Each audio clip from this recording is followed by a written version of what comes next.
Hello বন্ধুরা, technical sign YouTube চ্যানেলে আপনাদের স্বাগতম। বন্ধুরা, যদি আপনারা চিন্তা ভাবনা করেন কি একটা পাওয়ার ব্যাংক কিনবেন, নতুন একটা পাওয়ার ব্যাংক কিনবেন, কারণ আপনার মোবাইল ফোনের ব্যাটারি বেশি থাকে না এবং আপনাকে বাইরে বাইরে ঘুরতে হয়, আপনি একটা পাওয়ার ব্যাংক কিনবেন। এখন আপনি ধরুন ট্রেনে করে যাচ্ছেন, যখন ট্রেনে করে যাচ্ছেন একটা স্টেশনে নামলেন, স্টেশনের বাইরে এসে দেখলেন কি পাওয়ার ব্যাংক ফেলে বিক্রি হচ্ছে, মানে ঢেলে বিক্রি হচ্ছে পাওয়ার ব্যাংক। মানে 10,000 mAh power bank, 20,000 mAh power bank 500-600 টাকায় আপনি দিয়ে দিচ্ছে, বা আপনাকে 700-800 টাকায় দিয়ে দিচ্ছে। তো আপনি ভাবলেন কি টাকাটা দিয়ে একটা পাওয়ার ব্যাংক কিনে নিই, আমার তো কাজে তো লেগে যাবে। কিন্তু যদি আপনি সেই পাওয়ার ব্যাংকটা কিনে নেন, তো আপনি আপনার ফোনটাকে বাঁচানোর জায়গায় আপনি ফোনটাকে আরও বেশি পরিমাণে খারাপ করে দিলেন।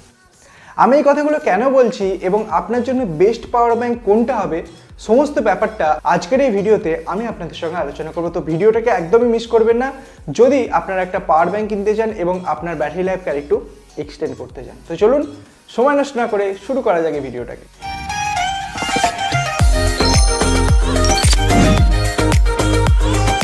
বন্ধুরা, আজকের যুগে সমস্ত টেকনোলজি উন্নত হয়েছে, কিন্তু ব্যাটারি টেকনোলজি কিন্তু এখনো পর্যন্ত উন্নত হয়নি। এখন সবাই চায় যে আমার ফোনে যদি আমি একবার চার্জ দিতে 1 সপ্তাহ 2 সপ্তাহ ব্যাটারি যেন আমার ফোনে শেষ না, কিন্তু সেটা তো সম্ভব নয়। কারণ ধরুন আপনি প্রচুর পরিমাণে ট্রাভেল করেন, তো আপনি একটা পাওয়ার ব্যাংক দরকার আপনার। এখন যদি আপনি সেই সকল লোকাল পাওয়ার ব্যাংকগুলোকে কিনে নেন, তো প্রবলেম কী হবে আমি আপনাদের বলছি। প্রত্যেকটা ফোন যখন আপনি কেনেন, তো ফোনের চার্জারটাকে একবার লক্ষ্য করবেন, তো সেখানে 10 ওয়াটের চার্জার সেগুলো হয়, 15 ওয়াটের চার্জার হয়, আবার 5 ওয়াটেরও চার্জার হয়। সেখানে ডিভাইড করা থাকে 5 volt 1 ampere, 5 volt 2 ampere, 5 volt 1.2 ampere, এইরকম কিছু কিছু ভোল্টেজ রেটিং করা থাকে। এখন সেটা তো আপনি ইলেকট্রিক প্লাগে চার্জ করছেন।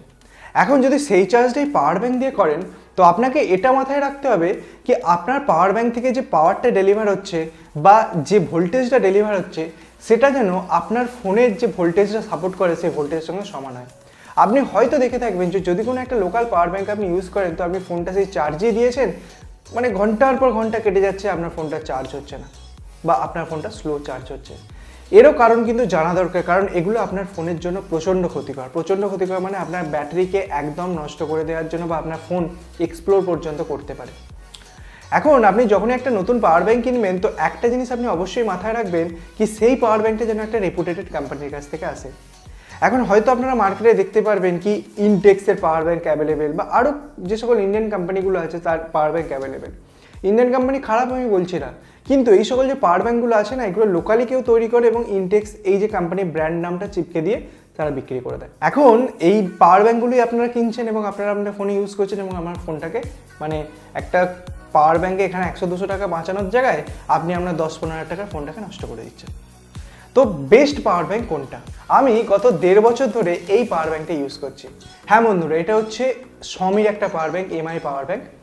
এইটা আমি 1.5 বছর ধরে ইউজ করছি। এটা একটা 20,000 mAh এর পাওয়ার ব্যাংক এবং এর আরেকটা ভার্সন অ্যাভেলেবেল যেটা 10,000 mAh এর পাওয়ার ব্যাংক।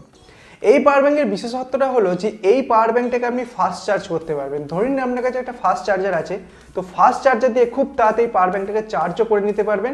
এবং এর দুটো পোর্ট আপনারা হয়তো লক্ষ্য করতে পারবেন, দুটো পোর্ট, একটা দুটো, এই দুটো পোর্টের সাহায্যে আপনি ফাস্ট চার্জিং করতে পারবেন। ধরে নিন আপনার ফোনটা ফাস্ট চার্জ সাপোর্ট করে, তো আপনি এই পাওয়ার ব্যাংকটার সাহায্যে ফাস্ট চার্জিং করতে পারবেন।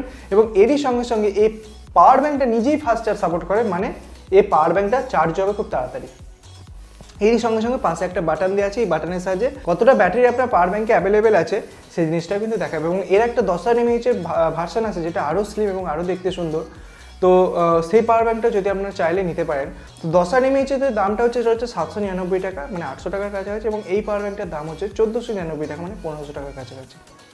তো আপনারা যদি চান তো অবশ্যই পাওয়ার ব্যাংকটা কনসিডার করতে পারেন। আপনি হয়তো ইউটিউব বা অন্য কোনো জায়গায় দেখতে পাবেন কি সমির পাওয়ার ব্যাংক ভুয়ো পাওয়ার ব্যাংক হয়, ভেতরে সেল থাকে না।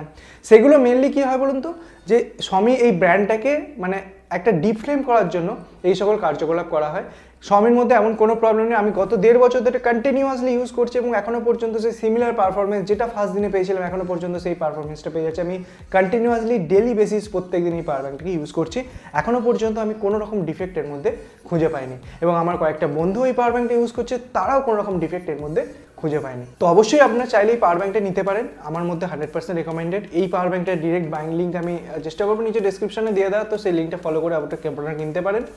এবং অবশ্যই কোনো রকম প্রবলেম এর মধ্যে আমি অন্তত দেখতে পাইনি এবং আমি আশা করছি আপনারাও দেখতে পাবেন না। এবং কখনোই ভুল করে কোনো লোকাল পাওয়ার ব্যাঙ্ক কিনে ফেলবেন না। এর ফলে পাওয়ার ব্যাঙ্ক কিনে তো আপনি টাকাটা চলে দিচ্ছেন, এর সঙ্গে আপনার যে দামি স্মার্টফোনটা আপনি ইউজ করছেন সেই স্মার্টফোনটারও কিন্তু মানে লংজিভিটি আপনি অনেক অনেক অনেক কমিয়ে ফেলছেন। তো বন্ধুরা, যদি এই ভিডিওটা ভালো লাগে, যদি নতুন কিছু জানতে পেরে থাকেন, তো অবশ্যই ভিডিওটাকে লাইক করুন, এই ভিডিওটা আপনাদের বন্ধুদের সঙ্গে শেয়ার করুন, চ্যানেলটাকে সাবস্ক্রাইব করুন এবং এভাবেই আমাদের সঙ্গে থাকুন। ধন্যবাদ বন্ধুরা এই ভিডিওটাকে দেখার জন্য, সবাই খুব ভালো থাকবেন।